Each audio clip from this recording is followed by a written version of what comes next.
All right, welcome back for another episode of the Freight 360 podcast.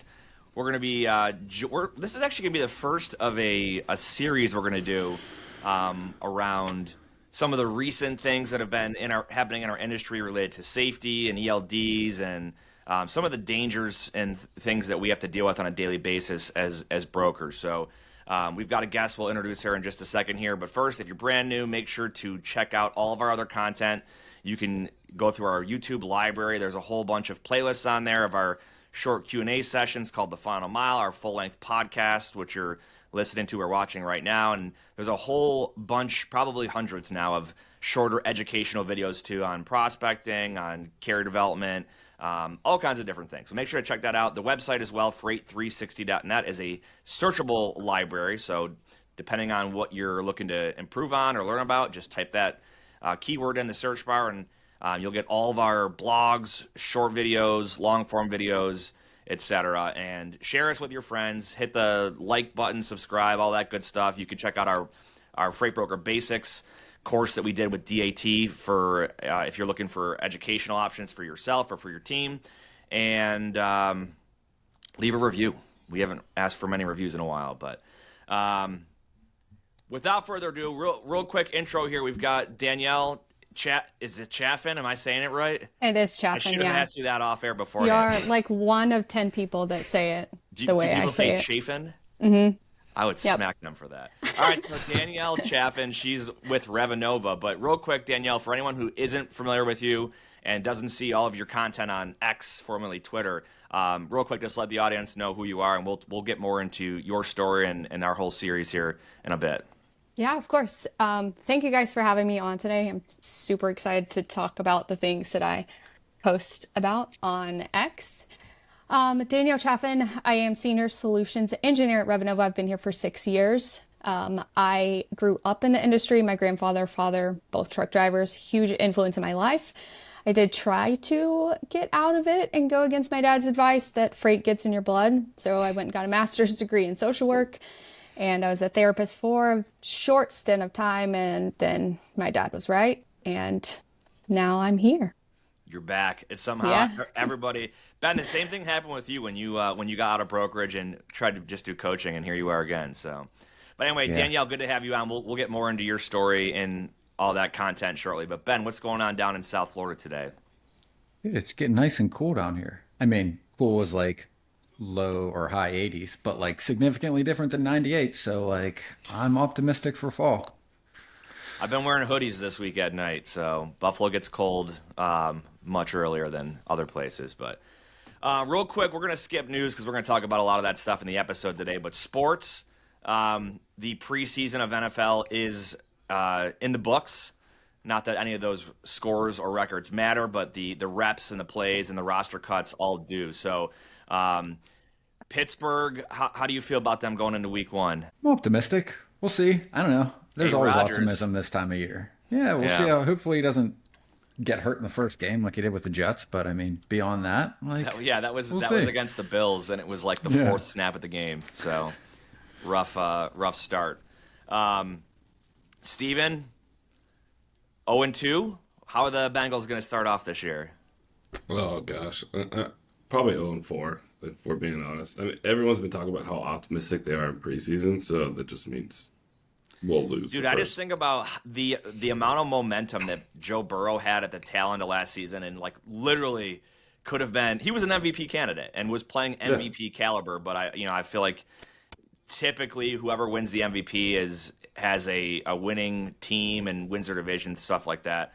But if you guys can keep that momentum going, I mean, that's a dangerous team to play. I haven't looked at last year's stats, but I do know, like, near the end of the year, like, he had a ton of passing yards, ton of, like, completion. Like, his stats were insane, but the record was terrible because typically in preseason we don't play any of our starters. They all sit, so then the first 4 weeks are garbage. But apparently they've changed it up this year, so who knows? I always feel like that's BS, too. Like, I feel like if you are that outstanding in your numbers and you're playing with a terrible team, like, to me, that's a better case for MVP than somebody riding the wave and energy of their team. Like if you are playing for a terrible team and put up numbers And like don't that, forget that is who way won harder. MVP last year. That's my boy Josh Allen. Fair So enough. Not saying he should have won. I'm just mean in generally in all sports that tends to hold true that like if your team isn't making the playoffs, even if you have like outsized stats, you tend to not get MVP. Like because they were talking about McCutcheon with the Pirates in baseball too, and like that's something that kind of plagued him for years. Is like he'd be killing it, and it's like, dude, you're playing for a terrible team, and you're beating like on a stat basis the players that have all of the other things going for them, the energy, the vibe, the culture, the wins, and you're still able to get up and do that every day. Like to me, like that says more about a player's ability. yeah, I agree. It is Performance. There's an argument to be made because MVP is most valuable player. It's not most valuable player on Of the most important on a team. dominating team. Of the most, you know what I mean? Yeah, of the most So, successful team. Exactly. Yeah. Like it's an individual award. Like it should Exactly. go to the guy in the hardest circumstance with the best results. Yeah. So one of the I've been following Hard Knocks, and because it's been following Bills through preseason. One of the guys that I was really hoping that he was going to make the roster, and he didn't yesterday when they did the 53-man cut down. It was Jimmy Charlo. So this guy is he's a linebacker who went to West Point. So what's interesting, I didn't know how this worked out, but if you go to one of the service academies like Annapolis or West Point or Air Force Academy out in Colorado, if you're playing a sport and you get drafted, you still have your military obligation to do. And what they'll do is they'll defer it until your sports career is done. So like basically in Hard Knocks, Jimmy Charlo last year I think he was drafted by the Jets and he got hurt before the season started, so he didn't play. Bills picked him up. He's in training camp, did very well in the preseason. And basically in Hard Knocks, they're like, this guy is either going to make the roster or like go back in the Army and go serve 8 years or whatever it is. So when he got cut yesterday, I was joking with my brother who's also in the Army, and I was like, I guess Jimmy Charlo's going to put the uniform back on, and it's not the Bills uniform. So, but he might get picked up by somebody else. I just thought that was interesting to, you go through 4 years of an academy, and all the guys and girls you went to school with are all, lieutenants now in the Army, and he's like, just getting long hair, playing in the NFL, dreaming of making the big bucks, and it's like, nope, you're gonna go be a second lieutenant. Well, and, similar thing whatever. with South Korea. Like I had some friends in college that like I think it's mandatory. Everyone has to spend 2 years in the military, similar to I think Israel's similar to that too. There's only Yep. two that like I'm aware of. But this was in the news, I think, last year because Tom Kim, the PGA golfer, was supposed to have to leave the PGA to go do his military service. And I think he got an exemption because he's still playing, but it was like all over the PGA where like all of the guys in the sport were basically petitioning the delay of him having to do that because he's like at the peak, 23 years old. Like, Yeah. you go and do that, like you're not coming back and going to compete like at that level. Yep. So, Yeah, it's crazy. Other NFL real quick. The Bills signed Jordan Poyer as a free agent to safety, which I'm happy with that choice. He was with Miami for a year last year, but just one of our weak spots, man. When Damar Hamlin is starting, it's not exactly the best place to be. So, what else we got in sports? Ben, you got anything? U.S. Open. I was gonna say that. Serena Williams was playing. I think not Is it last still night, the going night on right before. now? Yeah, this is the very beginning. So like the qualifiers, I think, are almost all over or were over yesterday. So now Okay. we're getting to like some of the third round or second round. I watched the Serena Williams match. Like she definitely held her own, but I mean, she's my age. In fact, she's only like a month older than me. So she's 43 and she was playing like an 8th ranked player, I think out of like Czech Republic, somewhere over there.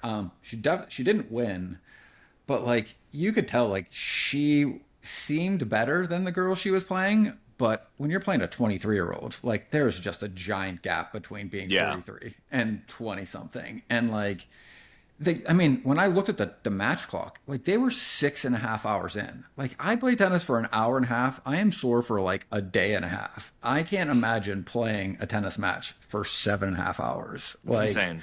so, kudos to her for still being in the Open and playing, but yeah, we'll see how it plays out. A lot of days Local left. fan favorite Jessica Pegula is the daughter of Terry and Kim Pegula, who own the Buffalo Bills and Sabres. So she is, Yeah, she's been the last few years. She's kind of been a rising name, at least from a Western New York perspective. So, but yeah, cool, good sports talk. Oh, she's ranked 4th in the U.S., by the way. She won Sunday. I saw a stat too that was like the amount She of plays today at 1 o'clock. Okay. The when you look at like the women's tennis, like I think the U.S. has like, is it like 3 of the top 4 ranked players or like something? Basically, Yeah. like it's a big thing in the U.S. for us. It is. The 1 and 2 that were insane. The girl who's number 1, I think, is Belarusian, and like she's phenomenal. And the other girl's from Poland, Iga Swiatek, and she's like, they're like, you can just tell. Like, the more I watch tennis, like there is a world of difference between like number 2 and number 10 and number 10 and number 20. Like, just the speed, how fast they are, how quick they get to the ball. Like, it's just that margin of difference between a few numbers makes like a huge difference when you're like watching Is them the play. men's going on right now too? Yeah, both. So I saw something yesterday that was basically like with the men's, it's basically like one of 2 guys is going to win it, whereas women's is way more of a playing field. Yeah, because the last, I think 7 majors were won by Carlos Alcaraz or Jannik Sinner. Like number Okay. 1 and number 2 have won every one of the last like majors in the last 3 years. But the women's are way more, I think, spread out. Gotcha. All right, see. cool. Good sports talk. Let's get into get our into it. episode. Tired of struggling to find accurate rates and the right carriers for your freight? With DAT1, you can access more than 500 million posted loads and trucks every year. That's 3 times more capacity than any other load board. Plus, their integrated freight management system makes it easy to cover loads 24/7. They have the most trusted network of carriers, brokers, and shippers in the country. You'll get real-time rates on every lane so you know exactly how much a shipment will cost before you commit to it. Plus, you get instant access to top bids from qualified carriers around the country. Get 10% off your first year of DAT1 when you visit the link in the show notes. Steven, why don't you paint us a little picture here? Because this was a little bit of your doing as our producer to get Danielle on here for the first discussion episode here on the drama with safety and ELDs and all of this. So kind of give us a background on kind of what you were seeing on social media and all that led to this. Yeah, it's a little bit of backstory. I don't know if anyone's familiar with Garrett Allen at Load Partner. He was, me and him have been talking for probably 2 or 3 years, and he's working on a website called Search Carriers, which is kind of like a Safer Sys replacement. It just pulls all the FMCSA data out, and it looks better. It's much easier to use. And then probably, I'd say 4 or 5 months ago, a lot of people, Danielle included, started posting about all these issues with ELDs and with safety and the American Truckers United. We're talking about non-domicile CDLs and Chameleon carriers, and it was starting to gain a little more traction, but it wasn't quite there. And so then I reached out to Danielle and Garrett and Justin Martin, Super Trucker on X, and said, we need to put this all together and like figure out how to get this out to everybody on a much larger scale. And then a month or so after that, an accident happened, or it was a Mother's Day accident in Chattanooga, and then it was Hope Trans in Terrell, Texas, and then most notably was the accident in Mount Pleasant, Florida. Yeah, Fort Pierce, Florida. Yeah, that made national attention because Gavin Newsom's involved. So, so it's gotten a lot more public attention, and that's kind of how we are here today, is to kind of discuss the background and how the FMCSA and all those administrations that are responsible for governing these safety things are falling short of their responsibilities. So Danielle, I'm curious, before we get into the specifics on those incidents, with ELD, the mandate, what was it, like 8 years ago, 2017? 2017. Yep. Okay. So I remember, they're like, yeah, it's going to improve safety. And there's been reports that people are like, it hasn't. No, it absolutely hasn't. So I It was guess- about compliance. It was truly compliance.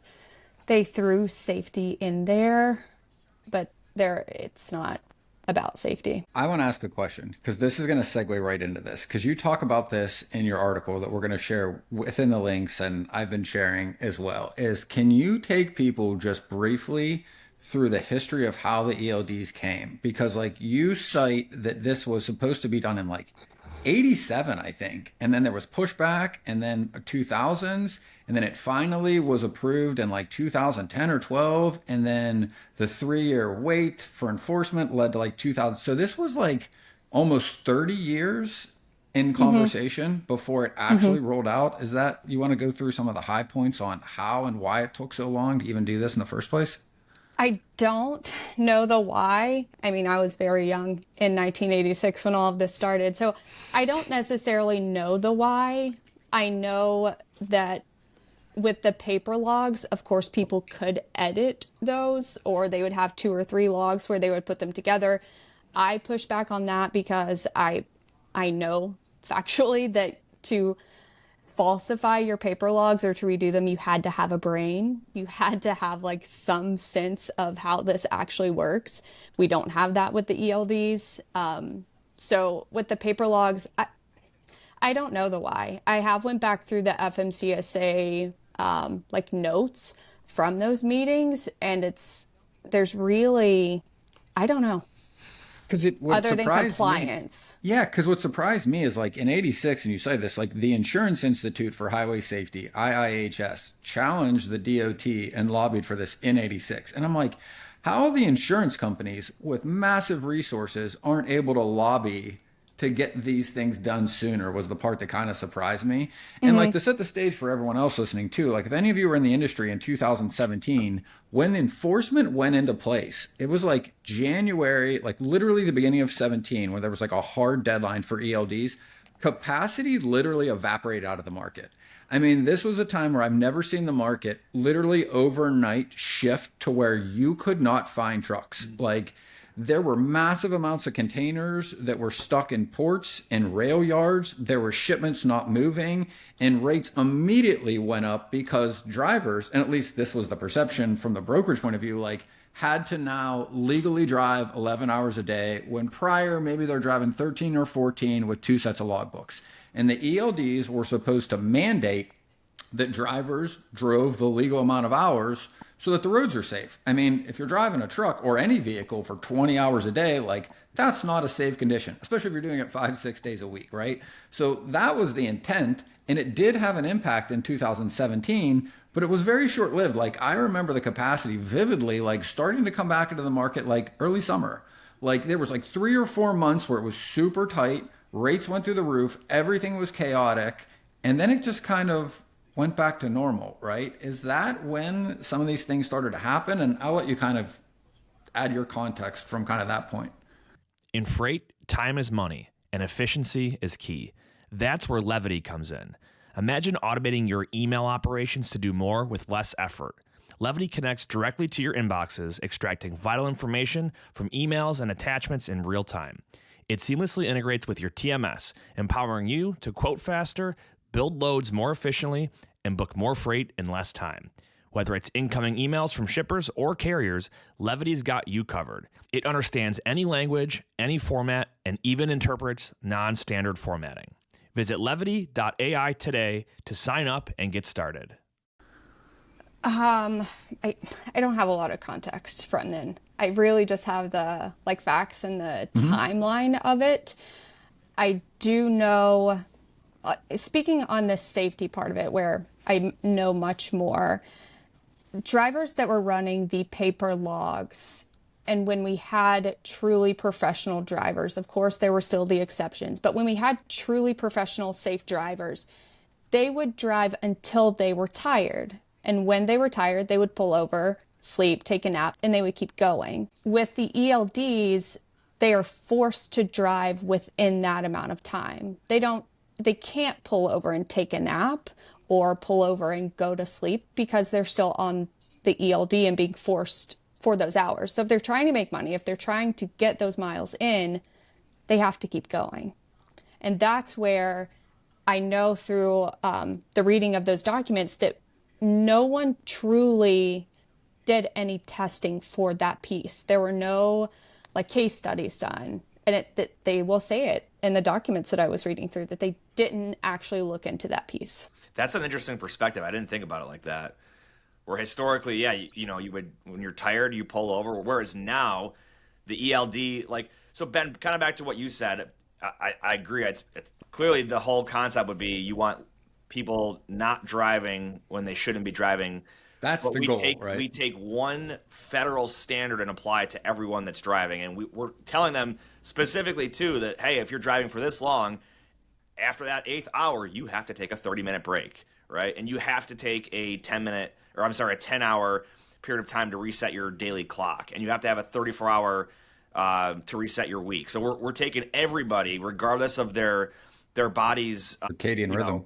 Circadian rhythm, and et cetera, right? And we're putting them all into one package there, a one size fits all. So I didn't think about your perspective though, Danielle. That's interesting. So do you think because of that, do you think any of the did we lose capacity of like good drivers because they're like, I think I'm just done now. I don't want to have to fall like I guess I think we did the mandate incorrectly. I don't think that ELDs are bad. I'm not against ELDs. Some drivers that move from paper logs to ELDs, they love them. It makes the job easier. They don't have to worry about the paper log. Right. Yeah. And so they love them. And then you have some drivers, like my grandpa, who would have never used an ELD. Thankfully, he was retiring when all of this happened. He was in the like exception group where he could still run paper logs for a long time. But I don't think they're necessarily bad. I do think that they have made the job too easy for some drivers, like the one we'll get into in a few minutes and talking about Hope Trans. I don't know that we lost capacity because of it. If you're a professional driver and this is your career, yes, being frustrated about it, yes, pushing back about it. But when you're forced to do something, you just have to do it, unfortunately. So I think we just did the mandate wrong. I think it should have been not mandated for everyone, more of an option. We have these. Question. The ELD, the difference that we're talking about between the paper logs and the ELD transition is like once they start their clock for that 11 hours, they have to drive until the 11 hours are done. They can't pause the clock and then restart it like they could with a paper log. The hours of service didn't change. It's still the same. You can drive up to 11 hours within a 14-hour period, and there's the exception for adverse weather and that 150 air mile radius, et cetera. But it's just how they tracked it. So I think what Danielle's point was is you might have had people that weren't complying to the hours of safety standard, but were in fact safe drivers. Yes. Safer than those that are compliant under the ELD Correct. Mandate now. But to her point, these guys and girls now that are driving, if they feel like I have to do it within these standards because if I get inspected, I will get dinged for it. They will force themselves to drive as long as they can, unsafely, even though it's within the regulations boundaries, because they want to maximize their earnings for that day. Correct. That's kind of the big point here. You've seen the headlines. Freight fraud isn't going anywhere. But if you're a QuickScope customer, you're not seeing it in your business. QuickScope is a cutting-edge, load-level visibility tool that stops fraud before it starts, right where it happens. Inside the transaction, no noise, just results. With unlimited usage and by far the most cost-effective product on the market, QuickScope delivers real value without the bloated price tag or platform confusion. And here's the kicker. Version 2 of QuickScope drops this summer, packed with powerful new features and AI integrations that'll make your visibility game even stronger. Sign up today and you'll be locked in at today's pricing when version 2 goes live. Stop chasing fraud. Start stopping it. Visit quickscope.com. That's QUIKSKOPE and learn more. Whereas someone that's a safe driver could, they could fudge their logs and look compliant, but they're actually driving safely. And I think because they didn't do a case study on it or any white papers or anything like that, I think it was under MAP 21 when it was actually mandated, right? That was when it was initially said, here's when it's, here's what's going to go forward. I think that's the big issue here.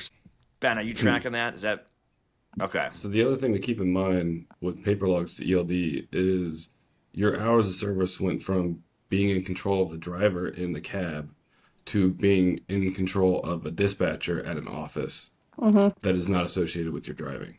Because like with our system with Samsara, I mean, we can see every truck's hours to the minutes, their drive time, all that stuff, which is something that you could kind of guess what it was, but you were still relying on the driver to relay that information because they're not sending you their logs until the week's over or they've hit their 70 hours. So you're saying now you've got dispatchers who aren't in that person's body feeling their, Correct. tiredness, Right. telling them, no, you got to keep driving until whatever. Or the expectation is you will drive until, you can't anymore. Yeah, like if they shut their truck down, I mean, they can. It's not going to do anything to their, it's not illegal. But then you have a dispatcher saying, this needs to deliver today, and you have 4 hours of drive time left. So start driving or, you're fired. And we've seen, there's been screenshots shared on social media where, people have taken pictures of it, and the dispatchers, it's messages through the ELD where the dispatcher saying, no, you need to drive. You don't have a choice. And, it removes that control of the driver and gives it to somebody in an office that maybe has never driven a truck. Yeah, dispatcher is over-promising to a shipper or a broker what their driver can safely do, and that isn't the reality. So, well, Danielle, let's get into the Hope Trans. For anyone that's not familiar with it, give us kind of a rundown on what happened and where ELD comes into all this. There was a lot that happened. So I'm going to get my article pulled up so I don't get out of order here, because I think at this point every detail of this one lives inside my brain. So Hope Trans, Terrell, Texas, semi does not stop, runs into 6 vehicles, I think, full speed. The police officers or the investigators determined that there was no sign that he even touched the brakes. Once they talked to him, they determined that he was asleep. He had fallen asleep, and he woke up to a loud bang. And that bang was the 5 people that he killed, which is incredibly heartbreaking and tragic. One of the vehicles was a family of 4 plus the grandfather, I believe. And it killed everyone in the vehicle except the 20-year-old daughter. And she lost her foot because of it. So it is heartbreaking. All of the details around the wreck, around the driver, there's a lot of it that I would deem irrelevant. Why he came to America, what he was doing. The important pieces are that he was hauling a postal load for USPS. And in the USPS, contract or the rules per se, if a trip is over 500 miles, it has to be a team. There has to be 2 drivers in the truck. Alexis, I forget his full name, Alexis Gonzalez Campagnoni, he was the only driver in this truck. And so that told me immediately that there was something going on with his ELD. He was not going to make this trip. There were supposed to be 2. The trip was going from Palmetto, Georgia to somewhere in Arizona. It was 1,850 miles or so. So he can't make it on his own legally because of the hours of service. He could not make that trip when it was supposed to deliver, at the time it was supposed to deliver. And then, so that's the federal mandates, regulations that they went against voluntarily. And then you also have that USPS, if it's over 500 miles, then it has to be 2. So that's really where I started digging into the ELDs. I did not realize how bad it was until the Hope Trans incident. And when we started digging into it and when this started to gain more traction, especially on X, that's when we started getting more screenshots, more feedback on some of the ELDs and what's possible with them. At this point, it's my understanding that anything is possible. To just pause there, right? That's 1,856 miles, right? And in your article, it shows exactly the time, 1 day, 1 hour, right? Mm-hmm. If you drove 70 miles an hour from start to finish, no traffic, no stops, right? No stop signs, nothing, right? it would still take you, if you theoretically were driving 70 miles an hour the moment you left, it would still take just under 13 hours of drive time each day with one driver, right? Yeah. So like it isn't even theoretically possible to be able to get from there to there within legal drive time. And even if you average it at like 55 miles an hour with stops and starts and refueling, right? You're at 16 hours per day, right? Like it's not even remotely close to being doable within the legal framework. Yeah. Yeah. And they did. And I guess part of this that I try to stay away from is, and even at the bottom of my article, I put in like what the media gets wrong. I try to be very careful about placing all of the blame on the driver, because a lot of the feedback, like Stephen was mentioning a few minutes ago, it's the dispatchers pushing the drivers past their limits, past federal limits, past USPS limits. And then the drivers, I think a lot of them that come to the United States from other countries, they don't understand, or they don't think that they can push back on the dispatcher. If they do, they're going to lose their job. If they lose their job, and then what? So I do have an ounce of empathy there, because I can't place all of this on the driver after all of the other details came out on Yeah, I Hope mean, it's not like he wanted that to happen. You know what I mean? Yeah. Yeah. And so that's another issue that's not necessarily related to Hope Trans, but overall, is that if we keep going after one driver, one carrier, it would take us the next 50 years to clean all of this up. And so Hope Trans is an example of thousands of drivers and carriers doing this exact same thing. Yeah, and just for reference, and there'll be a link to the article in the show notes, but Danielle put reviews from previous drivers at this company, and like one of them, it says they treat the driver like garbage. Dispatchers are the worst I've ever worked with. They don't respect you in any way. You will just be a machine to them. I mean, that is a review, a Google review from somebody who drove at this company, and that's how they treat. And this Hope Trans is not alone in how they treat drivers. Right. And this goes back to the ELD, the paper log to the ELD, that transition from the driver being in control of their hours and how they drive to that dispatcher in an office controlling when and how they drive. Yeah.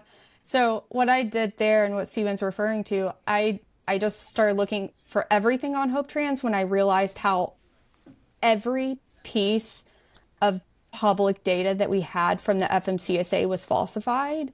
It had just something on it that was not accurate. And so I went and looked up the company, and there were tons of reviews on the company, which almost all trucking companies have these, but not to this extent.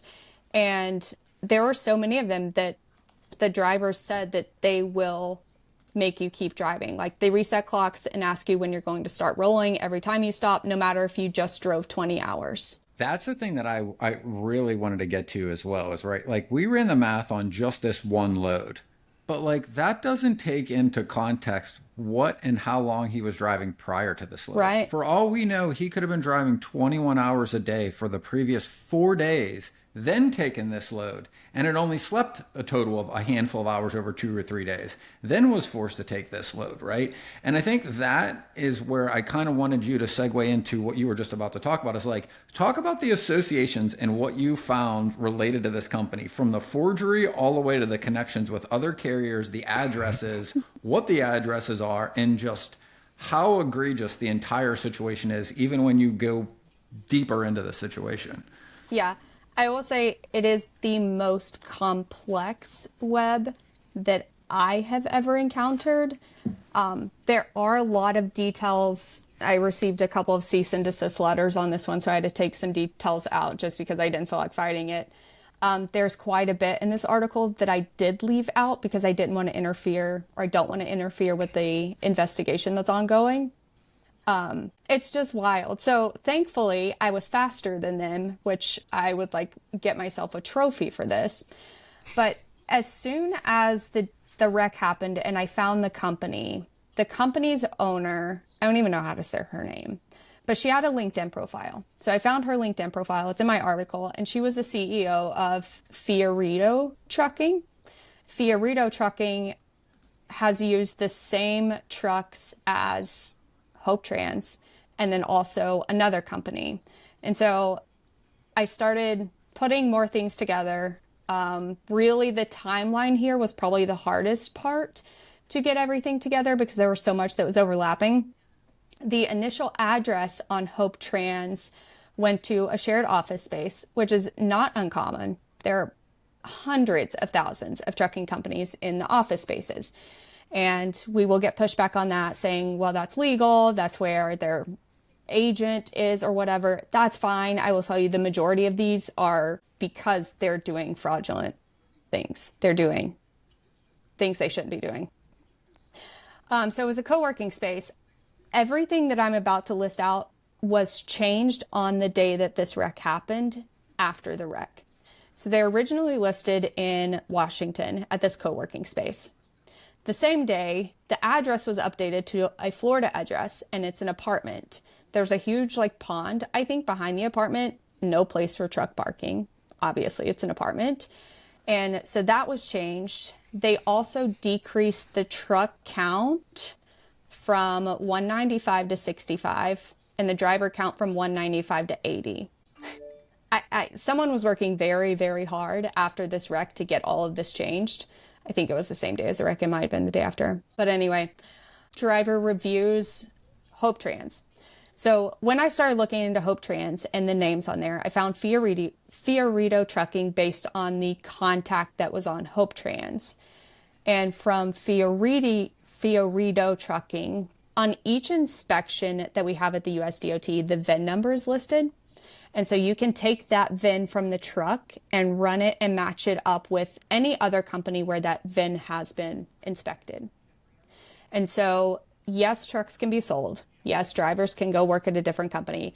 But when you have 65, even less than that, if you have 20 trucks that are using one USDOT number and then they move to another USDOT number and then the same ones move to another, that's not people selling the same 20. Now, there could be leased on driver situations, but that is a whole lot of assets to be moving under multiple clear and obvious MCs over a period of time. Yeah. And so the hard part with this is, and why there has been such a delay in reporting, is because none of the linked companies had anything that would have been a red flag that they were linked together other than those VIN numbers. Contacts did not match, addresses did not match, phone numbers did not match, nothing. And so pause there for a second, because I think Garrett's tool right now is one of the only ones, maybe the only one, where you can search by VIN to see associations. And it's beautiful. I've been digging into a lot of these for other practical reasons, like trying to find specific equipment types, and knowing these VINs that are associated with this equipment type helps you find which carriers have them. And you can only go in one direction. You can go from the MC down to the VIN levels and see which were inspected, and then from there see which other carriers were pinged with that VIN. But you can't specifically take a VIN, and I think any other system right now, put it in there and find which companies are associated with that VIN or have had inspections listed. I'm pretty sure you can do it on highway. Cannot. I tried it again this morning. You can go one way, but you can't go the other way. That's also behind a paywall. So what I think is very amazing about search carriers is that Garrett and what he has built, he's truly trying to help the industry and also anyone outside of it. So someone that does not work in trucking, has nothing to do with logistics, they don't have access to highway. They can't get in and see the things. Right. You have no access to that information. There's been people reached out from Data Republican in her group, and they wanted to look into some of this stuff. So they go into the data sets from the FMCSA. The company consensus file at the FMCSA is 2 million rows. I can't point someone to that and say, it's all in here. And then there's 12 other data sets that to truly get a picture of a carrier, you have to pull those together. That's what Garrett has built. And anyone has access to it. Yeah, and now Genlogs is some of this too now in their UI, where you're able to see when those VINs have popped up under which MCs for which time period, which is going to be really helpful for like getting this information out for people to be able to use it more. What I want to talk to, and I want to make sure we get to this, is like talk a little bit about the ELDs and how and what they are. And I think we start with like a very simple explanation for anybody else out there. It's like the analogy I would use is like it's like a Fitbit for your truck. It tells you when you're driving and when you're resting. And it's supposed to be tied to when the truck is actually moving and when it's parked based on the miles per hour it's driving, right? So theoretically, it's supposed to be foolproof in a sense that like if the truck's moving, the clock's ticking. If the truck isn't, it isn't, right? That was, I believe, the intent of what this was supposed to do, right? Ben, if I could hop in really quick before we do that, to the point before about like, you know, VIN level data and FMCSA data in general. I remember, I think it was 2 years ago at the TIA policy forum. I won't name the company that was there as a vendor, but one of the someone who works for a company that sells software that does carrier vetting. The argument was being made with, you know, folks on the Hill from us brokers saying like, we don't have the ability to easily get and extract inspection data and compliance data. We have to go pay for it through a third-party service in order to vet our carriers properly. And the person who worked for the company that sells it was like, yeah, I don't really want to lobby for this because this is the reason that my company's in business. And I was like, that's a terrible mentality to have. Like you're. Yep. But anyway, I wanted to at least hit on that because that's been a thing for years that we lobby for. But back to Danielle, Ben's ELD question on how it all works. Ben, if you want to rephrase that. How it's supposed to work, right? How it's supposed to work, and then segue into what you found on how it's actually working. Because so the way that it's supposed to work is that there's it's a piece of hardware that plugs into the truck to read the engine state, if it's moving, if it's not moving. There's location data in there where the truck is. Really, the only thing that it's supposed to do is track the number of hours the truck has been moving and the driver in that truck. However, technology is ever evolving. It is ever getting better based on what people want. So now we have the plug-in that goes into the engine, of course, or I don't know where it plugs in exactly. I'm no mechanic. It plugs into the truck, and then you have the mobile app or the tablet app, which is phenomenal. It tells the driver how many hours he has left. It tells him when he needs to take a break. I think that's phenomenal. The problem with all of this is I believe it was built for a very high trust, respected industry, very high trust companies and drivers. I do not think that any thought was put into this as to worst case scenario. What could possibly happen in the event that we have low trust people using this? And so with the ELDs, we don't have like 5 or 7 companies just selling the ELDs. Samsara is phenomenal. Motive is phenomenal. There are a handful of others, probably 10 to 15, that are really great technologies. But there are 3,000 ELDs certified with the FMCSA. Those ELDs... Define certified. That's where I'm going. So those ELDs are self-certified. You buy the hardware, you create the app, you go on the FMCSA site, and you put in your company information and say that you followed the rules to do this, and it gets certified. So we're up to like 3,000. No one is checking those. No one is reviewing the code or the information behind those. What data is getting pulled, what data is getting pushed. If you go on the App Store, which this is fascinating if you're interested, go on the App Store and just search ELD. I put a lot of screenshots in my article, but there are hundreds of apps. The UI is exactly the same, except there's different branding and different like colorway on it. And so they have the hardware, and then they're building the app to put on the App Store.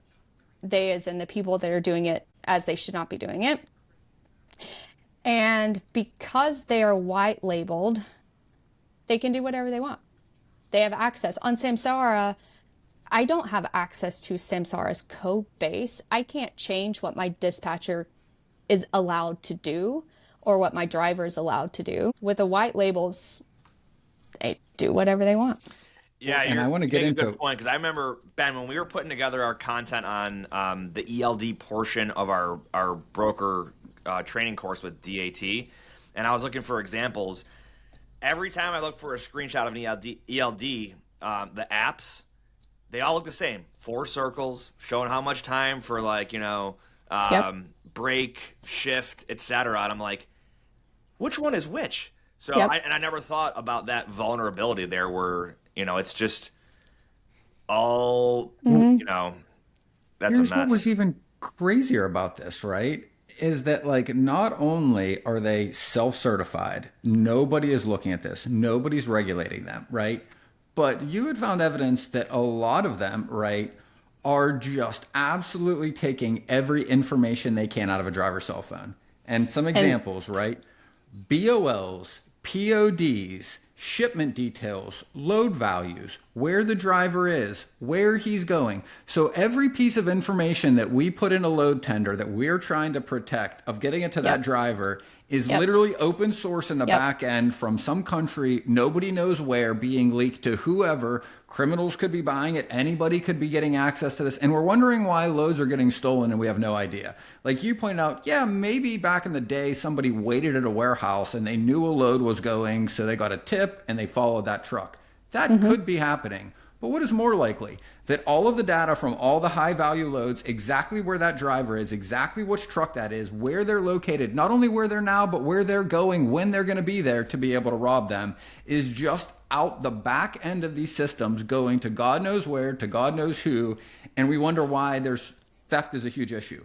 Not to mention, and this is the one that scared the shit out of me, was that, like, there were screenshots that you had where people were reporting that like these ELD companies are sending text messages and making phone calls on their behalf, my driver's phone number on my behalf. So for every brokerage out there that goes, well, I ran this load with that driver last week and the week before and nothing was wrong, and hey, the driver sent me a text from that phone number, you genuinely do not know if you're talking to that driver. It absolutely could be somebody in some country, nobody knows where, that is actually texting that brokerage going, yeah, my driver will pick up that load through the phone number you talked to the driver at last week. And some other truck goes and picks it up with an MC with a magnet on the side. Shipper doesn't know any difference. And now all of a sudden your load's gone. And we're wondering why theft is in the billions of dollars. But the back end of the entire transportation system is wide open on the internet to anybody that wants to go and pay for this information.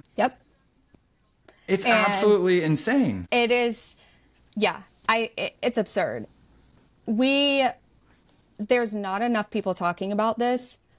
When you dig into it and put everything together that you just said, this is truly a national security risk. Yes. It's not just a broker problem. DoD freight for like 3 years. We moved secure loads. We moved things that nobody was supposed to know when and where they were moving. And all that stuff is just filtering out the back end. Because guess what? And you're going to point this out in a minute, I think, but like, nobody knows which ELD provider any truck has. And when they get inspected, nobody's even asking law enforcement, hey, can you write down the ELD that was used when they got a violation? So there isn't anybody even recording who's using what to be able to connect the dots to find which of these companies are fraudulent. So not only are they just wide open to create whoever they want with self-certification, nobody is even writing down which ones are being used when there's a violation. So let me ask you this. Nobody's doing it to prevent it or to fix it. So Danielle, in a couple weeks, TIA, a lot of the members, myself included, we do our annual blitz on Capitol Hill to lobby for the things that we say are the issues, and we have our asks.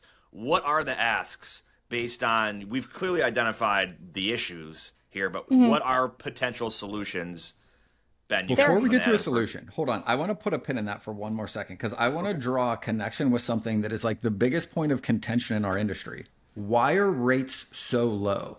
Here's the thing that I think is even worse in some ways and is a bigger disservice to the trucking companies and to the lobbying efforts of truckers, like legitimate people that are doing this job the right way. And they want to yell at brokers about rates or shippers, right? But at the end of the day, why trucks are running at $1.55 a mile and 800 miles a day is because the people breaking the regulations and the laws are driving rates down. So the criminals are literally driving out legitimate ethical businesses. They're going bankrupt because they're following the rules. And then the people literally in violation of all the regulations and all the safety standards are literally pushing the companies we want to stay in business in favor of criminals that are either the trucking companies, the trucking company owners. And honestly, like, I agree with you that I think the drivers are almost as close to innocent as you could make in that scenario, right? To your point, like, if you got to feed your family every day and you got to pay for your rent and you don't have any other way to get a job, you're probably going to listen to your boss when he yells at you and tells you to go to work, right? Otherwise, you can't feed your family. So there's no way to fix this downstream with the drivers. Correct. At the end of the day, guess what? The company's just going to hire another driver. Like, even if these people go to jail and even if they make an example out of individual drivers, that company is going to hire 5 more people next week that need money, that are going to go and violate these regulations, while legitimate trucking companies are just closing their doors and going, I can't operate at $1.55 a mile because I can't pay my bills. Well, they're like, well, shit, I can operate at $1.55 a mile. I'm not paying my driver and he's driving 20 miles a day. Until he can't, then we'll find another one, right? Like, this is like the equivalent of almost like sharecropping in the early 1900s, of like literally just forcing human beings to work under crazy conditions that have no choice. Yeah. And I keep saying, and I get frustrated about it at times, this cannot be fixed downstream. There is nothing, once that carrier's approved to haul freight at the FMCSA, everything that is done from the brokerage, from the shippers, every technology that we have, none of it is proactive. We are fighting None of it. a broken system, and we're trying to react to how broken it is.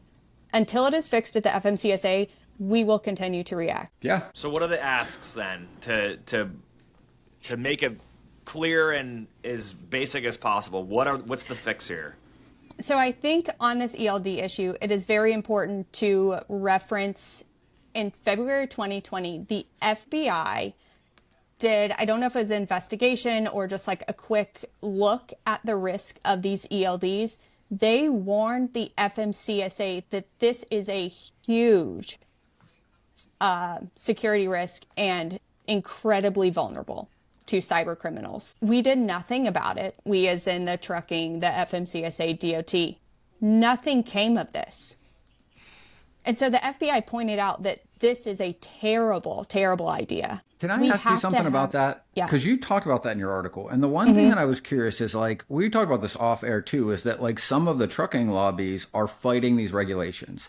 But the trucking lobbies, you would think, are representing legitimate companies that are all suffering at this issue. Why do you think, maybe, even just as like a guess, why they would oppose something that creates safety and keeps legitimate businesses operating and forcing illegitimate businesses to play by the same rules? Like, what is the opposition to that? I think, and I haven't gotten as far down this rabbit hole as I need to get yet, because it is so, so deep.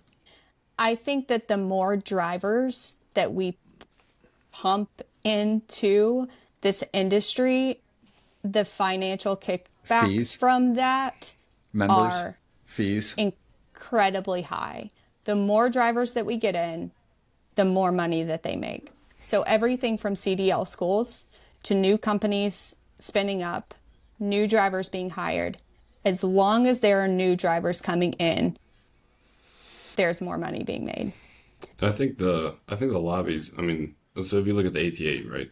They represent mainly mega carriers, your larger carriers with a bunch of trucks. And they would say they have a shortage, but that's because they have a retention problem. They don't have a driver shortage problem. I mean, I could run an ad for drivers. So I think the last time we looked, we've got a backlog of like 10 or 15 drivers that when we have business, we will be looking to bring them on. Question, Stephen. Yeah. About that point right there, isn't retention related to pay? Like, if the rates were higher, wouldn't they not have a retention problem? And aren't the reason rates are low because they're not addressing this issue? Isn't that literally downstream from fixing the thing that would ultimately solve the retention issue? If drivers made more money, they wouldn't be turning over so often. Right, exactly. And the other point to that is, and the thing I like to say all the time is your lowest common denominator and your shareholder for the trucking industry is the blue collar boys and their diesel toys, right? And they don't know tech all that well. So their blind spot is going to be this back door to our industry. And when you start talking to them, I mean, I'm a third generation. My grandfather, my dad, they're 20 years behind when it comes to tech. And anytime I bring this stuff up, I mean, they can barely operate an Excel sheet. They have no idea what a back door to an ELD is. And when you bring it up, they're like, I don't talk to me It's about the that. same thing. Yeah. Yeah. Yeah, this is nonsense.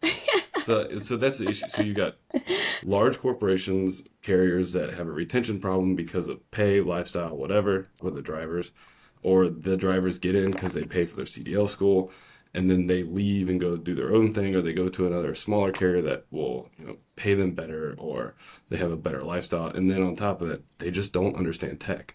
But why do you need to understand tech to understand that, hey, Dad? Because no one we're- talks about it in the manner that we're talking about it right now. Because I'm like, No you don't, one- it doesn't have anything to do with tech. It's like, hey, guess what? You're competing, driving 11 hours a day. They're competing with you driving 15 to 20 hours a day. Do you think you could make as much money in 11 hours as the guy that's able to work 15 to 20? No, I wouldn't. Well, guess what? They're doing that because whatever black box is tied to their truck doesn't do what yours does. Right. So we need to make sure theirs does the same thing as yours, because you're playing on an unlevel playing field and you're going to lose, and they're going to beat you on rate every day because they can work twice as long for the same amount of money. Like So- it doesn't need to be about tech. The common response, but that's illegal. Okay. Yeah. Oh my gosh. If I hear That's that one more you time, can't I'm do gonna. it. It's illegal. Okay, People like they're doing it do anyways. illegal things. Correct. So's robbing a bank, but that shit still happens. All right, so do we want to get into what the ask or the fix is here? I know you outlined it in some of your article, and we'll share that link, like Steven mentioned. But Yeah. what's in your own words, right? Because this is essentially what I would call a project of yours that you're continuing to go down the rabbit hole on. But what do we ask, or what do we want to see changed? Yeah. Two things, and we could clean this. Well, one thing to clean it up, one thing to prevent it from happening in the future. The first thing is when a DOT inspector or an officer determines that logs have been falsified, if they record the ELD being used and we get that on the inspection record, we could clean up probably 1,500 of these ELDs that are being manipulated and illegal. So tie the device to the violation. Yes. Okay. Yes, because we have the violation codes that say the logs have been falsified, they're not being reported correctly, but we don't have which ELDs being used. Correct. But that only is going to work if the second thing happens, because if they're all white labeled and they can just pop up under another brand, Correct. you also need the other thing to occur. Correct. So the second thing is self-certification is fine. I am not against that. I am against no one checking what that ELD is doing. There is no review of it. So there has to be, I don't know if it's reviewing the code. I don't know if it is using a tool to review. I don't know what that part is in detail, but there has to be, the barrier to entry on the ELD has to be much higher. I mean, I might have a different opinion and say that I wouldn't want self-certification. If all we're trying to do is certify that it's tracking just the things you want it to track and nothing else, that shouldn't be that hard for a company that wants to get into Right. like, if we have to go through a process to get our license as a freight broker, and you've got to go through a process to get your authority as a motor carrier, if you want to play in our space that's regulated by under the DOT, like I would imagine like a flight recorder in an aircraft probably doesn't have self-certification, right? And what's interesting on that piece is most of the self-certified ELDs are owned by a trucking company. So when you trace the LLC through like open corporates and you find the officer on that corporation filing, you open it and they're linked to 1 or 17 different trucking companies. You know why I feel like this is just like absolutely hard for me to comprehend? Like, I came from finance and everything is regulated. Like, you can't have a bank that lends Mhm. money that also is involved in trading, that does investing, right? There are all these regulations because when people lose money, people give a shit and all of a sudden we need regulation.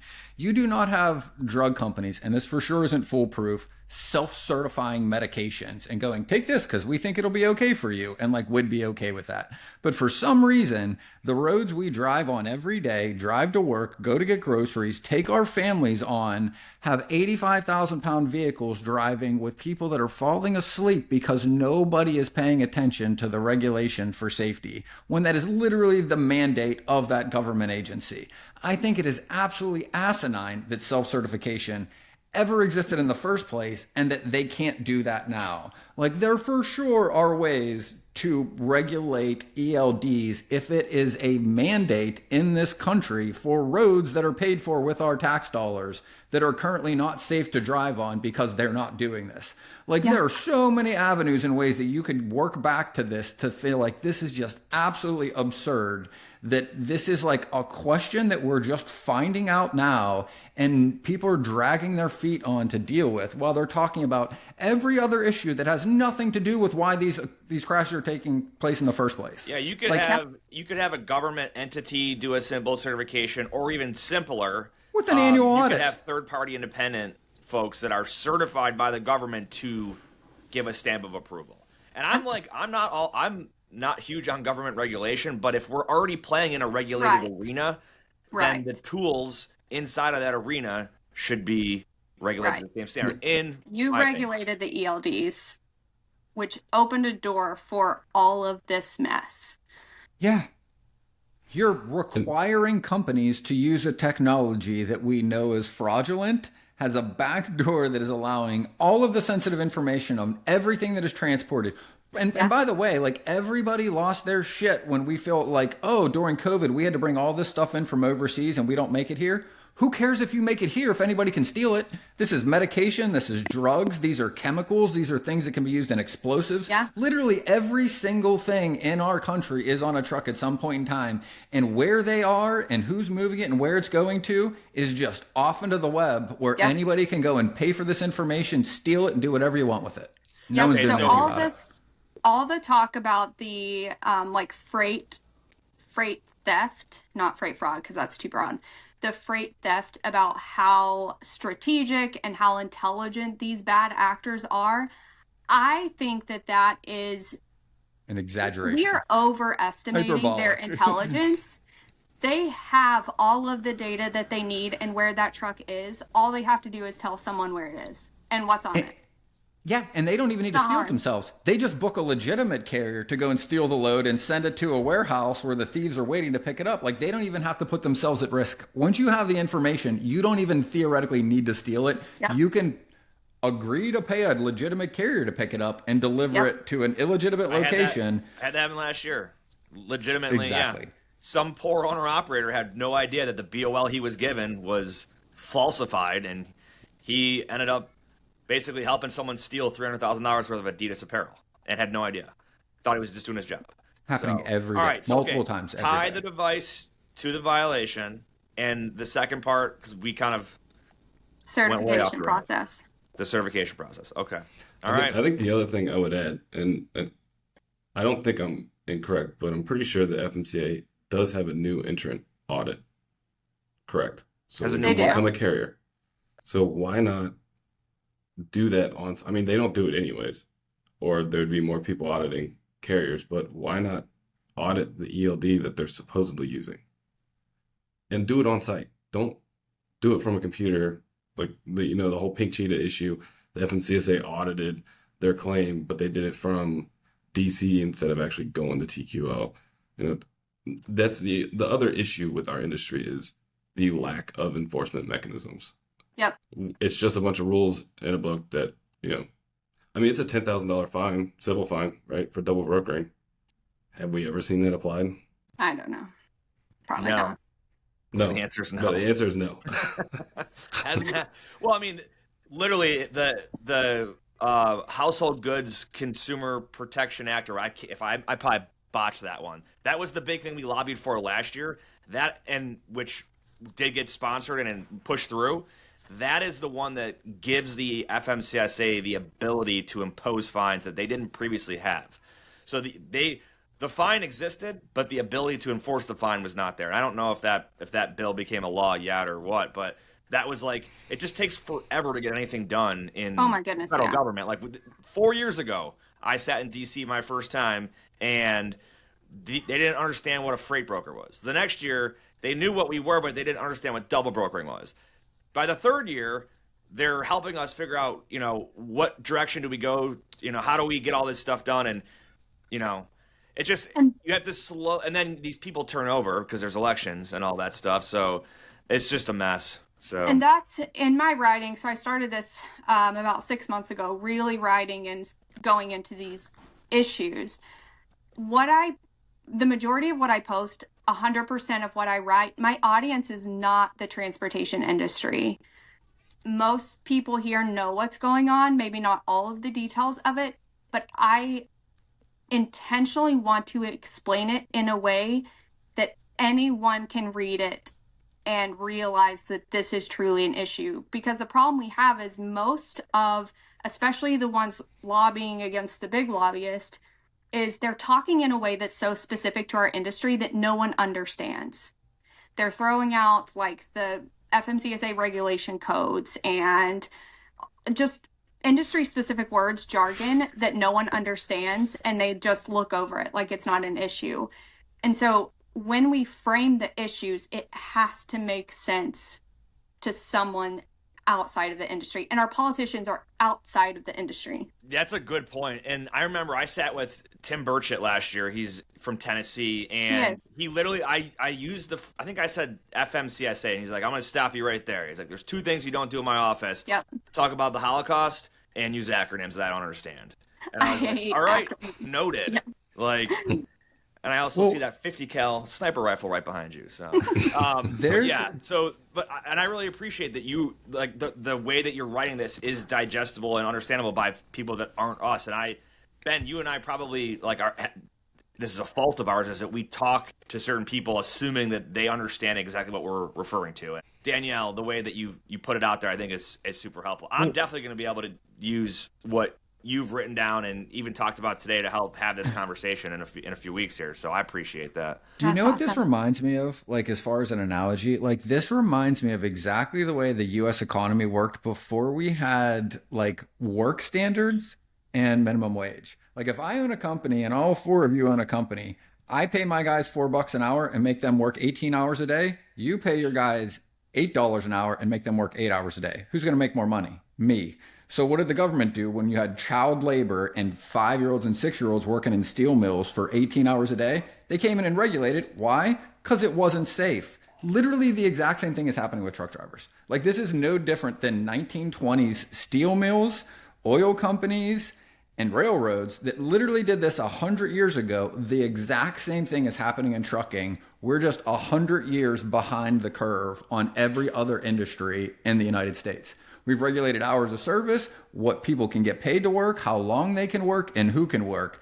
But in trucking, for some reason, they're like, oh, we'll regulate this. And you just tell us if you're doing it okay. And we'll just take your word for it. But meanwhile, hey, we did our job. Check that box, right? It's insane. And all of this is fixable. Like, I keep saying it. We could fix this. And I know that there's enforcement. Probably 90% of it. Yeah. Yeah, it wouldn't be hard. I mean, I have documents of carriers that should not be on the road today, clear, convincing evidence of why Hope Trans should not be on the roads. They're probably pulling loads right now. Well, they are. They just got a freight guard. Someone messaged me. They just got a freight guard because of a stolen load. They're on their third that I can clearly prove USDOT, which brings them to, like, I forget how many wrecks that they've had and how many people have been killed because of these drivers. They have new USDOTs ready to go, a freight brokerage on the shelf. And At some point, someone's going to listen. I don't know when. Well, yeah, think about that when you're taking your families on road trips for Labor Day. Like, these people are on the road right now driving next to you. And when you're going 65 miles an hour down a highway and the only thing between you and that 85,000-pound truck is a painted yellow line and 3 feet from somebody driving in the opposite direction that has slept 3 hours in the past 3 days, realize that's the risk you're taking every time you drive down a highway, because they're doing nothing about this. Nothing. I just randomly pulled up Hope Trans on a specific carrier vetting site. I won't say who. They are approved in all of them. I grabbed, I just pulled one of their VINs, and it's seen with three other DOT let me numbers. name them. B-Zone? Nope. Oh, I don't know then. I know that they were Cardin B-Zone. Trucking. Yeah, Cardin Trucking. Cardin had a huge crash. I put it in my article. They were Cardin Trucking or Fiorito Oh, there's Trucking. one. B-Zone, Cardin, Yep. Go-Go Billions. Yep. I pulled the second VIN number because the first one didn't match those, but... Yeah, Like some one of I them pulled, don't yep. overlap as much. But there's Cardin, Fiorito, B-Zone, and then a couple of random ones in there. I'm not really sure where those came from, but... Crazy. Yeah, they shouldn't be I on need to roads, mark them as but, do not use they are. in my software right now. Yeah. Every freight broker. Actually, I can't say that. I'll get sued. Never mind. Scratch that. All right. Well, good. This is a good first discussion on this whole topic here. Danielle, anything that you want to wrap up with or kind of say on this episode specifically to finish off? Yeah. To the audience that is the majority of freight brokers, a 5-minute phone call with who you're booking on your loads will do more than something giving you a green checkbox or a red X not to use the carrier. There are so many ways that these carriers are breaking an already broken system. And so just like we talked about with Hope Trans, they're still verified, confirmed in every vetting platform that I know. No one is picking up on a lot of these things that are broken. Just pick up the phone. 5 minutes. And it'll do a lot more than a red X or a green check. Yeah, Ben, that kind of echoes what we say in general is when people are just trying to book via email, it's so scary. Yeah, you're literally, I've had it 4 times this year. We've had cargo theft in our company, and 3 out of those 4 were carriers that had their email hacked. And we're trying to automate who we thought we were talking to. Everything. We're trying to automate any automation that takes the relationship out of trucking. I don't like it. Yep. So, but yeah, the phone call, that's a good, it'll go a long way. It will. To build rapport too with these carriers. So you're not just some person on the other end of a keyboard. So, but yeah. Well, Danielle, appreciate you hopping on here today. We're going to put links to, you've got an ELD article that we referenced a lot, and then the Hope Trans one. Mm-hmm. We'll put those both in there. If people want to reach out to you, what's your handle on X? How do they reach you? How do they follow you, etc.? Yeah, my handle on all social media, the one I'm really only on is X and LinkedIn, but it's at maybe Danielle with 3 E's at the end of my name. We'll throw it in the show notes as well. So make sure you give her a follow. Steven, thanks for putting this together. You got any final thoughts off episode 1 off this series? I mean, I can't wait for the rest of them to come out. This is just a drop in the bucket and what's going on in the trucking industry. And, a big shout out to Garrett and Search Carriers and the information that he's making available to the public, not just our industry. Absolutely. And I look forward to the rest of the episode. It's going to be great. Awesome. Ben, final thoughts. Whether you believe you can or believe you can't, you're right. And until next time, go Bills.